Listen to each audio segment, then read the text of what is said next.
Good morning, everybody. It is Monday morning, so it's time for our Monday morning Wellbeing show. This has been going for quite a while now, a few months. We've been sort of talking about various subjects around mental health, culture, all sorts of different subjects. So I hope that's been a bit of a complement or something different to what the other content creators are doing on Trust Links at the moment. Um, There's been lots of stuff about well-being, gardening, arts and crafts. Um, but the Monday Wellbeing Show, sometimes it's a bit of a stream of consciousness as to what's going on around us at the moment, or sometimes we touch on actual sort of subjects as such.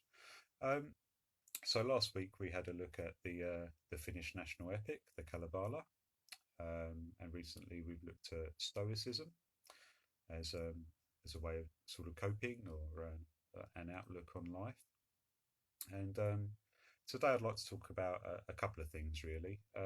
First of all, I'd like to just touch on another philosopher from back in the day called Diogenes. And Diogenes is this really interesting sort of character. In a sense, you could call him one of the original sort of trolls. He used to quite like sort of messing with people, challenging their views and things. And Diogenes, at his sort of peak of fame and things, he shunned living in a house and lived in a big clay pot, and used to live around the sort of marketplaces and things. And his philosophy was to try and live like a dog. He said, dogs don't worry about the future or the past, or they just do what they need to do, and they're generally quite joyous and natural. So Diogenes said, we should learn from dogs that they're, as I say, that they're joyful, they're natural, they don't feel shame and things like that. So Diogenes thought humans feel too much shame, and particularly about sort of natural bodily sort of things. So uh, there's two really good stories about Diogenes. One is that he meets Alexander the Great. I think he actually meets him a couple of times, but Alexander the Great seeks Diogenes out, and Diogenes is resting in the shade of a tree, and Alexander the Great talks to him and says, uh, you know, Alexander the Great is perhaps the most sort of powerful man in the world at this time. And he says to Diogenes, what can I give you? Or what can I do for you? And there's two different readings of it. But in one version, Diogenes says, move out the way of the sun. um, but in the Greek, it can be read as undarken me. Um, so it could be Alex, get get uh, you know stop creating shade. I want the sunshine. Or it could be enlighten me. Again, Diogenes is a philosopher and was interested in knowledge and experience. So no doubt he could have learned something from Alexander the Great. But I find it quite amusing that it could be taken either way, really. Either Diogenes is being sort of quite respectful and asking what he can learn from a man that controls a huge chunk of the globe, or he's saying, Alex, clear off. All I'm interested in is the sun. So Diogenes, as I say, is coming from sort of the Cynic school of philosophy, and would over time have an impact on Zeno, who would then sort of formulate what we know as Stoicism, which we've spoken about before.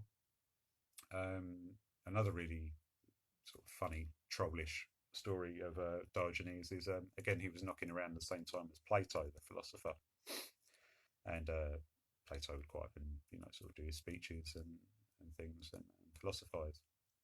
And sometimes Diogenes would go along as well and sort of have a look. And there's one time when Plato is explaining sort of man is, he walks on two legs and doesn't have feathers. So Diogenes, being a bit of a troll and a bit of a joker, walks into the place where Plato's philosophizing, with a plucked chicken, and he slaps it down and says, "Well, there's your two legs and no feathers, so it must be a man." So Diogenes thought Plato had been quite corrupted by being around sort of wealth and power and things, and lost his way. So so again, yeah, Diogenes is quite is an amusing figure. He takes the Mickey out of himself and out of the people in power around him. So he speaks truth to power. So an interesting person, and there's quite a bit as a segue. You could say there's quite a bit of speaking truth to power at the moment. So with the international sort of tributes, protests, outpourings of the stuff around George Floyd and what's happened in America. Um, Again, it's just this idea of speaking truth to power. People need to let the authorities or the people around them, know what they think about things, and tell people when they see things aren't right or unfair or unjust. And Diogenes, did that sort of thing. He wasn't afraid to call out powerful people or philosophers, and also and just to call out the folly or the silliness of people as well. Diogenes sometimes used to do a bit of a stunt. He would walk around the marketplace during the day with a lit lamp, saying he was looking for an honest man. So there's something there, isn't there? Sort of cynical, sort of probing people.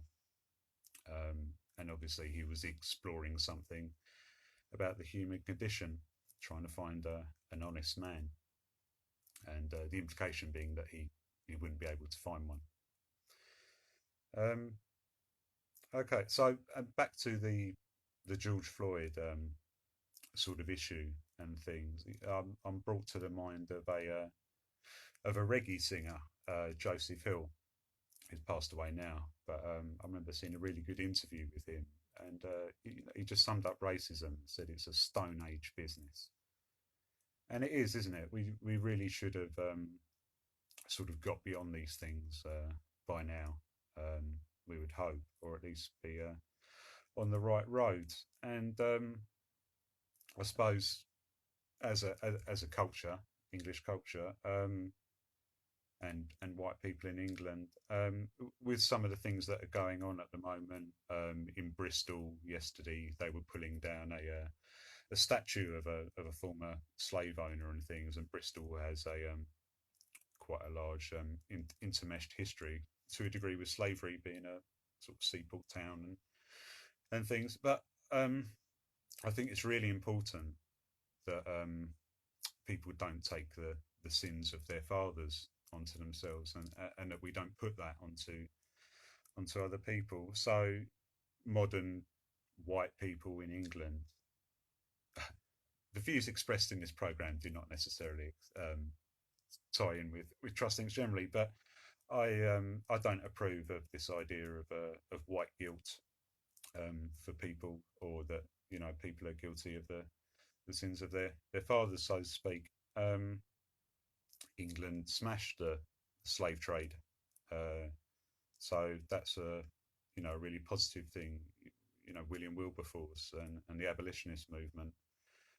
Maybe it doesn't wash out the bad, but it was England that that ended up patrolling the slavers and smashing the Arab slave trade. So Portugal was trading slaves a long time after England. And no doubt, a lot of our institutions, museums, and things are either filled with things that potentially could be considered looted, appropriated. But the history is the history, and I think there's something almost dangerous about erasing the history, pressing delete on some of the history, because it's how we know where we've come from. isn't it? And where we're going to. Uh, it's hard to learn from the history if you eradicate it, if you press delete on the history. So I think these older things, even if they are uncomfortable, they're part of our shared history and shared experience. And I would say that's, you know, regardless of race or colour or creed. And I think something that was quite good um, is the guy Boyega. I forget his first name, but he was in Star Wars. He was at one of these sort of protest gathering type things, and you know, he expressed himself, he expressed his emotion and things, and then he said some really practical stuff, which is that you know, black families, they have a real issue at the moment in London. There's a real issue with single parent families and the father not being around and that sort of thing. And he just shone a bit of a light on that, saying, you know, communities, you need to stick together and you need that solid core of a strong family unit. And I think he did it quite respectfully and quite honestly. So I'd just like to doff my cap to Boyega for sort of saying the right thing at the right time. He wasn't really fanning the flames or anything, but advocating for personal responsibility and responsibility within the community. So I think that's a very good thing. So good morning, Georgina and Jackie and Jules. Really nice to see you pop by.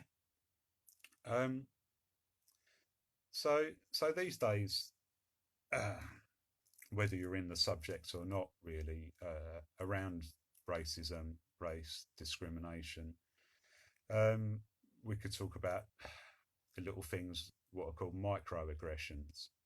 So this is sort of the perception that people don't get your experience or are invalidating you or things like that. But I personally think it's not helpful to focus on all the tiny things in life and racialize them and create this sort of victim culture or victim sort of mindset. It doesn't help you sort of overstand or get beyond things if you see yourself as a victim. And there are subtle, sort of strange ways that things can become sort of racialized.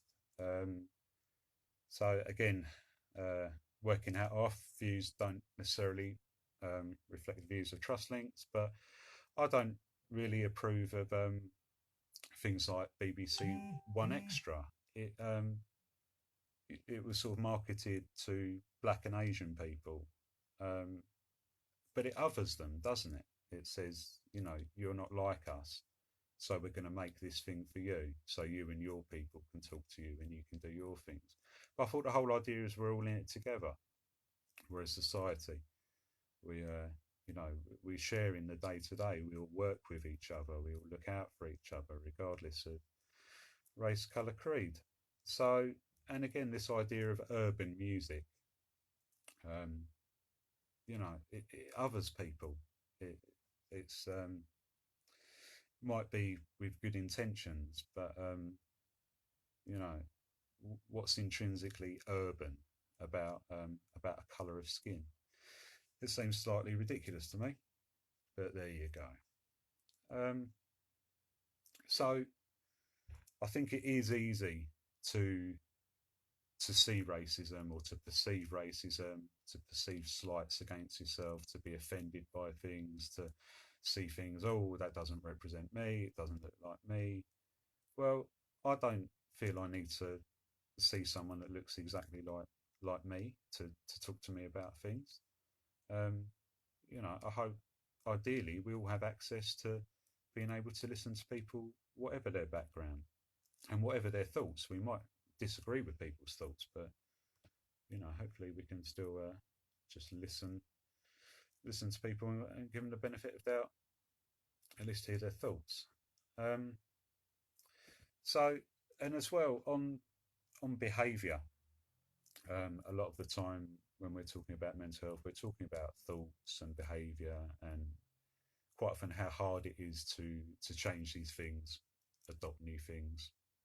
But I think with COVID-19, lockdown, and all these sort of things, we there's been massive behavioural change in people, the way we access other people, the way we do things, the way we conduct ourselves, down to where we go and what we say and that sort of thing. So I hope you can see that behaviour can be changed, and in this circumstance, it's to do with public health and that side of things. But more broadly, if there are things we need to change or can change about ourselves, we've just shown that we can do it through this period. And fair enough, we've maybe been a bit pushed and prodded and shoved here and pushed there. But again, it's just try and remind yourself, as difficult, uncomfortable, challenging as that's been, it is an example of how you can change your thinking, change your behaviour. So if and when you gradually identify things you want to work with, change, improve, look back to this time, because you've shown you can do it. You can change things, adapt, reflect, and again to try and sort of swim with things on the day to day. Okay. So we had a little chat about what we've been up to. Briefly touched on Diogenes. A little bit about George Floyd. Okay, so more on the George Floyd. In sort of sociology, there's the idea of things sort of called moral panics, where the public get quite wrapped up, swept up in an issue of the day, and it seems like that's happened quite a bit with George Floyd. The Black English experience is different from the American experience, different from the African experience, and people's individual experiences is the most important thing are different. But there's been a real outpouring on an international level around this, sort of focusing on police brutality, racism, whether in institutions or elsewise. So I think a part of that has been due to lockdown and people's isolation and not having that pressure valve to release. So I also think it's important that people don't railroad an issue for their own benefit or for their own sort of emotional catharsis and release.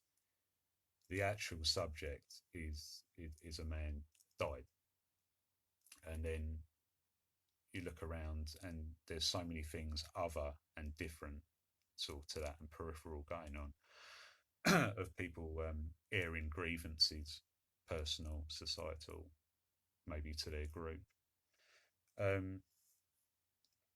Is it the time and the place for that? That's for you to decide, and for individuals. And it is important to listen to people when they have problems and issues and grievances. But I guess what I'm trying to say is sometimes people will get swept up in a mood that's sort of doing the rounds, and whether that's actually the most genuine thing or the truthful thing, or again is something being co-opted, railroaded, taken on by other people to forward their own agenda and their own story, their narrative, and where they want to go, as opposed to the actual fact of the matter and what has happened and what justice should be sort of meted out or received around it. Okay. What else have we got? Okay.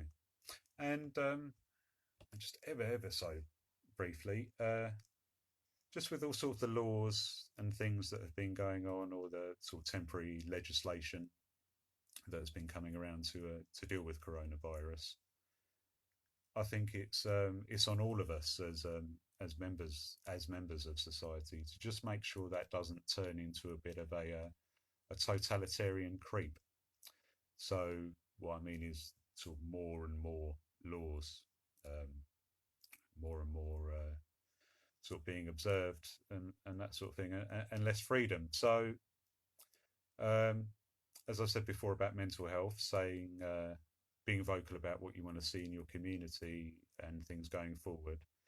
I also think that's really important on a community national level to make sure that our lawmakers and politicians are doing what they need to do at the time to look after us, but that we don't end up in a very monitored sort of totalitarian state.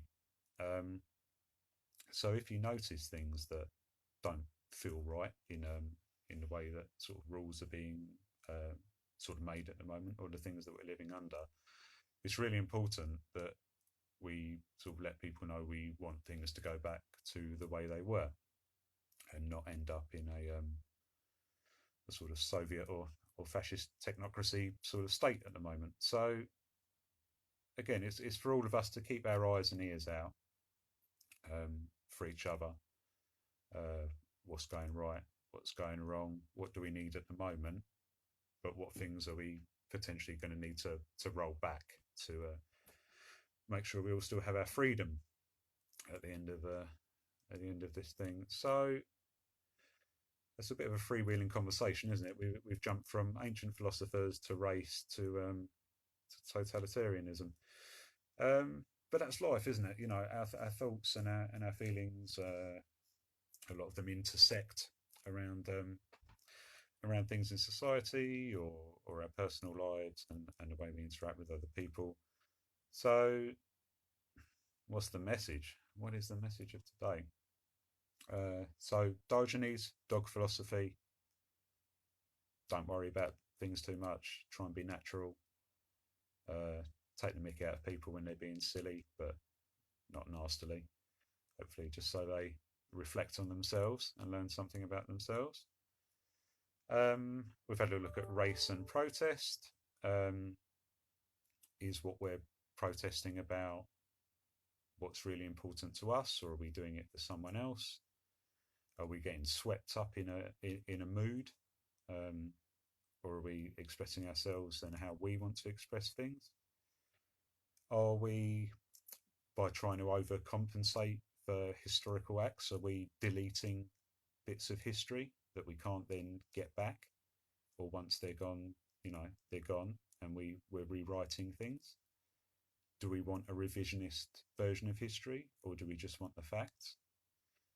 Um, and watching out for totalitarian creep, and making sure that our lawmakers and the people who represent us are going to continue to do the right thing, and that we can roll back on some laws and things that have tightened up over this time, if and when we need to.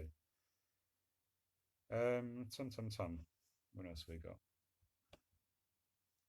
What else was I having a look at? And yeah, and the importance of positive voices at a time like this, not only with COVID, but again around sort of race relations and that side of things. So again, just a shout out to Boyega on his on the positive things he was saying about the importance of family and responsibility. Um, I think that was a really positive message at the moment. It wasn't grievance; it was about personal responsibility. And I think sometimes if you're part of a group or consider yourself being part of a group as a big part of your identity, it's easy to blame other people or to blame other groups. And as much as we are part of all different groups, either based on our physicality or minds or experience, the important thing isn't the group, it's the individuals that make up the group. So even when someone says the main thing about them is being part of a group, either their interests or their colour or things like that, the important thing is to take people as individuals and not forget you're an individual, even if you belong to lots of different groups and people are telling you, right, you're part of this group and that's that. Um, Working hat off as a mixed race person, I don't intrinsically belong to a group. I'm not in the Asian group. I'm not in the white group or things like that. So this sort of group think and group loyalty and things like that, it completely breaks down for me because I see the folly of it. Um, okay, so what else we got? So I'll just leave you with some lyrics from Johnny Clark, a reggae singer, from a song Bad Days in about 1972. Bad days is going away and better is coming, I say. So you don't expect to see those same things happen every day. Take care, everyone. All the best.